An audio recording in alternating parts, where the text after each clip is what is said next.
সকালের কাজকর্ম করে ফ্রেশ হয়ে আস্তে আস্তে দেখি ছেলে আমার উঠে গেছে। তো এখন মা ওকে আমার কাছে দিয়ে ফ্রেশ হতে গেল, আর মায়েরও কিছু কাজ আছে।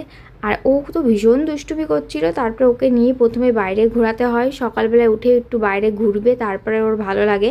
বাইরে ঘুরিয়ে ওকে একটু আদর করালাম, আদর টাদর করে নিয়ে এখন ওকে জল খাওয়াতে বসেছি। প্রতিদিন সকালবেলায় মা এই কাজগুলো করে, জল খাওয়ায়, তারপরে খাবার খাওয়ানো সব মা করে। আর আমি কিন্তু ও আমার কাছ থেকে মায়ের কাছে বেশি থাকে, আমাকে অন্য কাজবাজ করতে হয়। আর খাবার দাবারগুলো রেডি করে আমিই দিই। তো আজকে মা যেহেতু কাজ করছিল বলে আমি ওকে খাইয়ে দিলাম প্রথমে জলটা। তারপরে দেখো সকালেই আজকে খেয়ে দিয়েছিলাম মাছের ডিমের বড়া আর ভাত ফ্রাই, আর দুপুরে রান্না করেছি মাছের ঝোল, চাটনি, শাক ভাজা। তারপর সন্ধ্যেবেলায় রেডি হচ্ছিলাম নিচে যাব বলে ছেলেকে নিয়ে, কারণ সারাদিনও ঘরের মধ্যে থাকে, ভীষণ বিরক্ত করে বাইরে না গেলে। তো নিজে আমরা আজকে গেছি, আর আজকে তেমন কেউই ছিল না, সব দুজন ছিল, তারাও চলে গেল আর আমরাই বসেছিলাম।